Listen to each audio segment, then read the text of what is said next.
दोस्तों, उम्मीद करता हूं कि आप अब तक किसी भी क्रिमिनल एक्टिविटी से सेफ रहे होंगे, मगर आज की कहानी भी एक क्रिमिनल एक्टिविटी पर बनी है। ये कोई हॉरर स्टोरी नहीं, ये एक मिस्ट्री है और ये स्टोरी मैंने बनाई है लंदन व्हाइट चैपल। फेमस है वो स्टोरी। ये 1888 की कहानी है। व्हाइट चैपल मशहूर हो गया तो उस वक्त इस तरह खौफनाक हो गया था व्हाइट चैपल के लोग अपने घरों से दिन में भी बाहर नहीं निकलते थे, रात छोड़ो।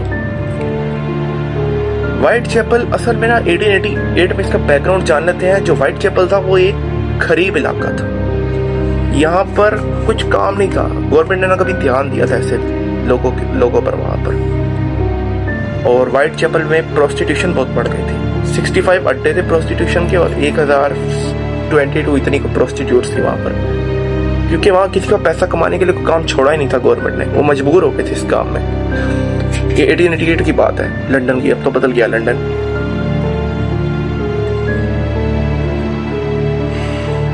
उस वक्त जैक द रीपर नाम का एक सीरियल किलर मशहूर हुआ था, जिसका कभी पुलिस पकड़ ही ना सकी उसको।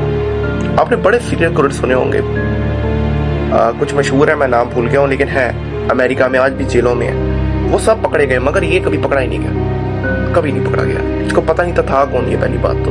ये डॉक्टर था, कौन था, लेबर था, पुलिस शूज था, कौन था, किसी नहीं पता कौन था।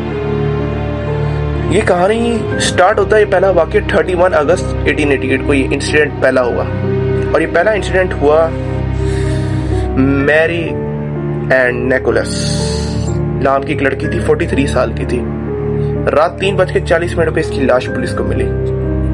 और जब इसकी लाश मिली तो इसका सर नहीं था और इसकी लाश मिली थी कॉर्नर वान बक्टर। ये रात के वक्त थोड़ा सा सैर तफरी करने गया था बाहर, तो इसको उस वक्त इस लड़की व्हाइट चैपल की स्ट्रीट के ऊपर पड़ी हुई लाश मिली थी और इसका सर पूरा सही तरीके से कटा हुआ था।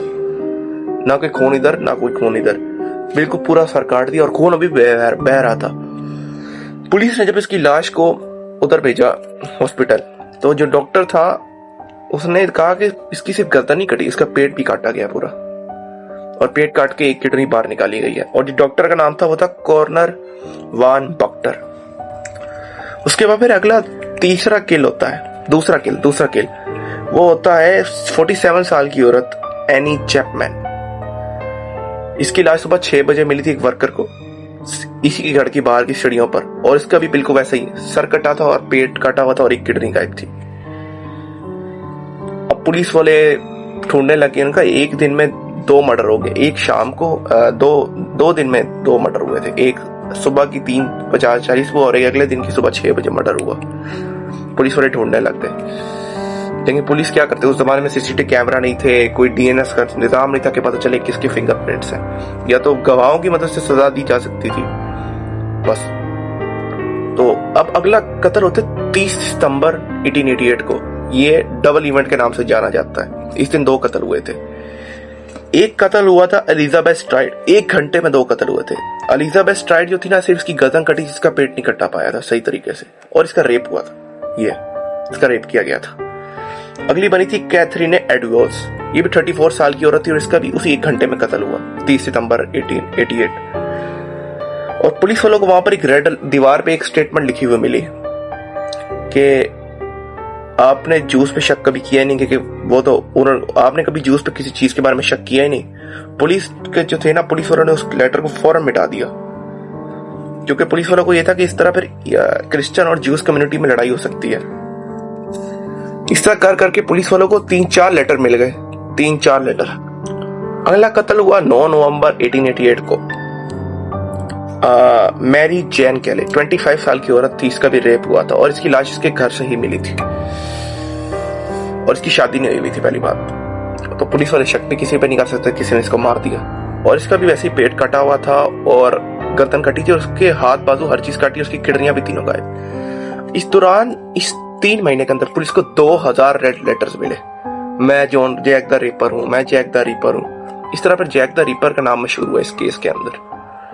अब पुलिस वालों, उसके बाद फिर कुछ दिनों बाद ना 1889 में पुलिस वालों को 1 जनवरी को वो मिली, 2 डब्बे, उनमें 2 किडनियां पड़ी थी। और वो उन्हीं 2 विक्टिम्स की थी जिनका एक कत्लेआम हुआ था। एक इनमें से शक जाता है कैथरीन एटिगोस का और एक इसमें जाता है मैरी जैन किलेगा कि ये इन दोनों की किडनियां थी। और साथ में लेटर था कि मैं इनकी बाकी 2 किडनियां पका के खा चुका हूँ। अब पुलिस वालों ने इस केस को आगे बढ़ाया नहीं, 1892 में केस को बंद कर दिया। लेकिन जब ये सारे मर्डर हो रहे थे इस दौरान कुछ 5-6 विक्टिम्स बड़े सस्पेक्ट किए गए। पहला था जॉर्ज लस्क, बिजनेसमैन था। इसने एक पूरी टीम बना दी थी विजिलेंट की जो मतलब स्ट्रीट पे सिक्योरिटी करती थी कि सीरियल किलर किसी तरह करके पकड़ा जा सके। तो इस पे पुलिस वालों को शक था कि यही मरवा रहा है। अगला था एरन कोस्मिस्की। ये एक पोलिश बार्बर था, कटिंग करता था और इसके कुछ अर्से बाद इसको मेंटल असाइलम भी भेज दिया गया। ये 1888 में 1889 के शुरू के अंदर इसको असाइलम भेज दिया गया। ज़्यादा शक पुलिस के इसी पर जाता है इस पोलिश बार्बर पे। अगला शक था मॉन्टेग्रो जॉन ड्रिक्ट। ये एक लॉयर था और इसने 1 जनवरी 1889 में जब पुलिस को लेटर वो बॉक्स मिला उसके बाद इसने किसी रिवर में खुदकुशी कर ली। फिर था सेवरिन कोस्मिस्की। ये एक पुलिस वाला था और ये इस केस को लीड कर रहा था पहले, लेकिन इसने भी बाद में खुदकुशी कर ली। फिर आता है फ्रैंस टेम्बल्टे। ये एक डॉक्टर था और अमेरिकन डॉक्टर था। ये उसके बाद गायब हो गया। 1 जनवरी 1889 के बाद ये सारे मर्डर्स किस करने के बाद अमेरिका चला गया और पुलिस वालों का दूसरा स्ट्रॉन्ग विक्टिम यही था पोलिश बार्बर के बाद। उसके बाद जो ये केस था इसकी जो थी ना वो जो जिम्मेदारी थी वो 1891 में दे दी गई फेडरिक एब्रलाइन को। पुलिस वाला था, इसने 2-3 हजार विक्टिम्स जितने भी थे मतलब जिन जिन पे इसको शक था वो इन सब से बात करता रहा, लेकिन इसको कोई क्लू नहीं मिला। फिर सर मार्वेलिस सीनियर पुलिस ऑफिसर, इसने 1892 में इस केस को बंद कर दिया। उसने कहा कि इस केस का ताल्लुक इससे